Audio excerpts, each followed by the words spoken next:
So how do you get from filming to this final edit? Let's head over to the computer and I'll show you my process.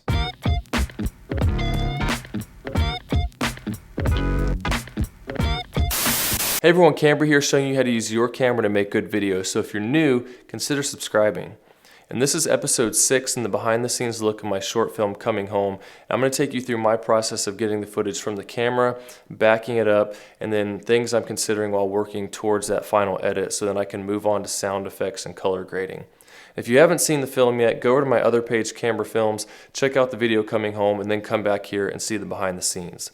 And with that, let's head over to the computer. So you finish shooting for the day. The first thing I always do is take the memory cards, back them up, and organize all the footage. So the way I typically do this is I'll have an external hard drive where I put all my footage to back it up. And we'll just call this Coming Home Editing for this example. And then I go inside and start making folders for all the different places that I filmed is the way I did it for this one. So all the shots that I did at home there, everything in the airplane, everything in the hotel, pictures, sound effects, and so on. So then I take the memory card, go to all my clips, and then I'll start dragging everything into those different folders. Once everything's transferred into there, come over, open up Final Cut Pro. I'd create a new library for that project. Say we'd call it Coming Home, but I already have one open, the one I actually did for the film here. So we have that open, and then I would go in and organize the same way. So you see I have all my drone shots, all the shots taken at home, all the shots in the hotel, music I used, shots in this location, all the pictures I have, sound effects, tests I did, vocal, voiceovers, behind the scenes, airplane. So everything's there organized, and this is really important. Just taking the extra time to organize everything will make your life so much easier later on because you'll be able to find everything quickly and just get through it a lot easier. So take that extra time, make everything organized, or you might drive yourself crazy later on. So the next process is starting a project. And we'll call this Coming Home Editing for this example. In this one, I've shot 1080 for all of the footage. You can just leave it like this. My plan is to export it in a widescreen format. So the way I did it was just kept it at this 16:9 aspect ratio. And if you have any questions about aspect ratios, then just check out the video. I'll link up there and down below about aspect ratios to see why you might want to use different ones. But 16:9 is what the camera shoots at. So we have 1920 by 1080 here. And so I'm planning on doing a 21:9 aspect ratio. So the way I'm doing it is just doing the project at the normal 16:9, 1080p, and then putting the letter boxes over that for widescreen. So we have that project up now. You can see the dimensions, 1920 by 1080, 24 frames per second.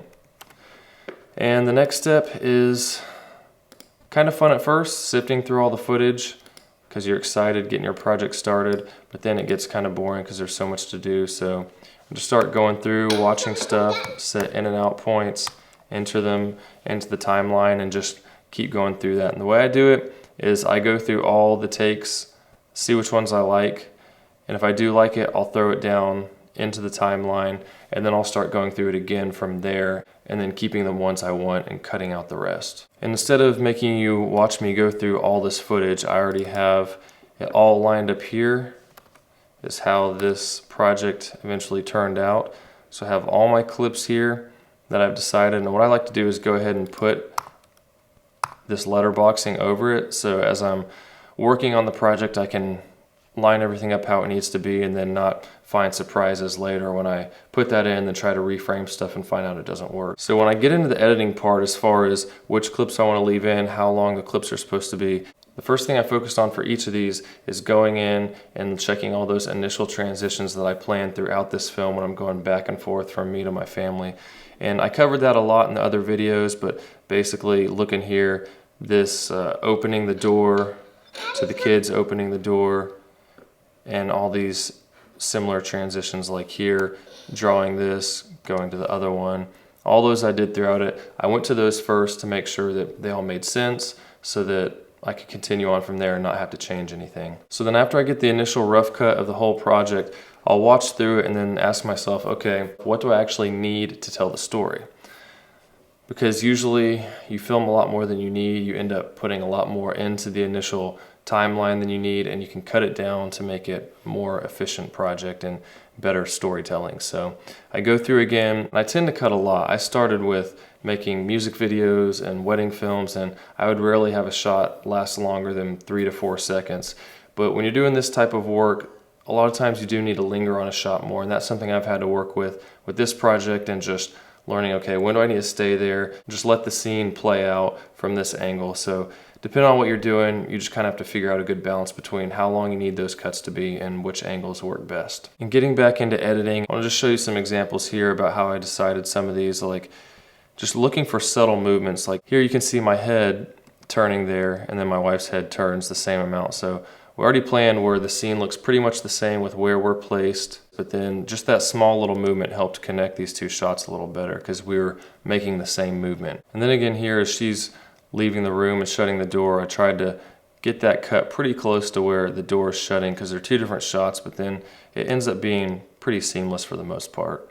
Another one is here when I'm walking down these stairs, cutting to a closer view as I'm grabbing the coffee. So you can see my arm there reaches for the coffee, and that movement is continuing as I get there. So it just looks like one fluid motion. And another one that I planned out here was how am I going to transition to getting to my car, and this made the most sense for me, swinging the bag down and then doing that same movement as I got to the car. And these are the types of things you can plan out ahead of time. Just a little bit of extra thought will help make these things flow a lot better than instead of me just walking and then walking again to the car. And one more here, especially with clips that don't actually go together, because we did this shot a lot and all the kids were in different spots just about every time. We tried to keep it close to the same, but you know, being 5, 6 years old, they're not going to do the same thing all the time. So just looking for little things, like right here, you can see my hand starts to come out, and then I switch to the other side where you can see my hands reaching out again.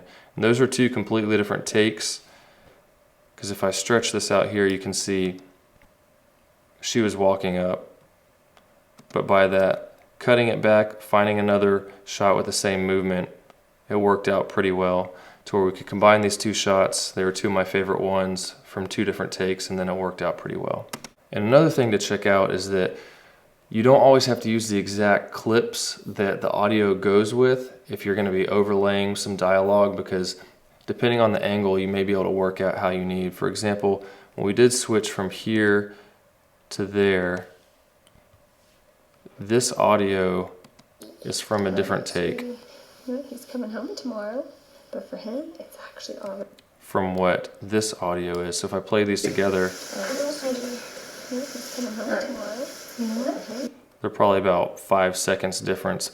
But as I went through, I didn't like the way this clip worked when it was stretched all the way out, and I wanted to make this transition from me to them being in the same spot. So I just looked for the same type of thing. When she turns to look at her, she's already looking at her in this spot, so then those shots work together well, and it looks like one take even though it's two separate takes. So you don't always have to use the same long take for stuff. If just look for interesting ways pretty much to make those things work together. And another thing you can do is crop stuff after the fact to make it work how you need. For instance, this shot right here, I did some cropping in post. I'll show you how it looked initially. As this shot went by, we filled the frame pretty well here. I liked how it looked. But then as I brought her back down, there's just a whole lot of space right here above our heads. It's a lot of empty space, and a lot of the frame is just, it doesn't look good because we're right in the middle instead of being up in one of the thirds. And if you don't know what I mean by thirds, and I'll link another video up here, check out the rule of thirds and how it'll help improve your shots. So what I did, instead of just cutting this sooner, because I liked how the transition went from there to here with the baby, I went in and made a crop with this Ken Burns, where basically this green one is where you set your start point, and then the red one is where you set your end point. So it's going to start up here, and then the frame's going to move down with us. And as I play that, instead of us being out of the frame, once we get to that part right here where she moves down, the frame moves down with us. So then we're framed a lot closer to that top third, and it looked like a natural camera movement, like it was intended. So little tricks like that can be done, will help you out. Just, again, be creative, see what you can do, and then just keep cutting to tell your story more efficiently. Like, you don't always have to have all your great shots in there. It's really hard when you're editing your own videos because you know, oh, I got this shot, I want to have it in there, but something might not work the way you thought it would, and that's okay. You just got to roll with it and look for how you can best tell your story, because the thing I have to remind myself is no one else is going to know what I cut out. They're not going to know the shots I got and what I really liked but couldn't use. They're just going to see what's in there. So try to work with what you have, make it work the best you can. So then watch it, take some time off, watch it again, bring someone else in who hasn't seen it to watch it, then go and edit it some more, watch it again, take some more time off, and then just keep repeating that cycle until you complete it. So you have a final project that you're happy with, so then you can start moving on to the next steps. And that's pretty much my process for getting the footage from the camera to organizing and backing it up, and then things that I'm considering while working towards the final edit. And in the next episode, I'm going to be covering sound effects, so stay tuned for that. And if this video was helpful, go ahead and help me out by leaving a like, subscribe if you haven't, and I'll see you soon.